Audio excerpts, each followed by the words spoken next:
তো হাই বন্ধুরা, একে চন্দ্র দুইয়ে পক্ষ। তো এটা তো আমরা সবাই করেছি। একে চন্দ্র মানে একটা চাঁদ, কিন্তু দুইয়ে পক্ষ এটাও পড়েছি, কিন্তু দুইয়ে পক্ষটা কি? দুইয়ে পক্ষ মানে আমাদের পক্ষ দুটো, একটা কৃষ্ণপক্ষ এবং একটা শুক্লপক্ষ।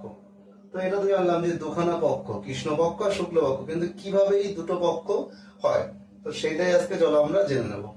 আমাদের সামনেই জ্বলছে লাইট, তো এটা আমাদের সূর্য, সূর্য মামা। আর এইটা আমাদের চাঁদ, যেটা যেটার উপরে সূর্যের আলো পড়ে, যেটা পৃথিবীর চারপাশ দিয়ে ঘোরে। তো এই দেখো, এখন এটা পূর্ণিমা, মানে সূর্যের আলো পুরোপুরি চাঁদের উপর পড়ছে, চাঁদটা জল জল করছে, যেটা পূর্ণিমার সময় দেখা যায়। তো এইটা তো পূর্ণিমা। তো এখান থেকে দেখো আস্তে আস্তে চাঁদটা যখন ঘুরবে, দেখো আস্তে আস্তে কালো হতে থাকছে চাঁদটা, মানে ছোট হতে থাকছে।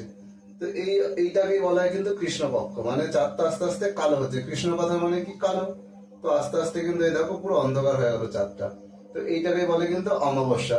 আবার অমাবস্যা থেকে দেখো আস্তে আস্তে এই যে দেখো আস্তে আস্তে আলো হতে থাকছে চাঁদটা,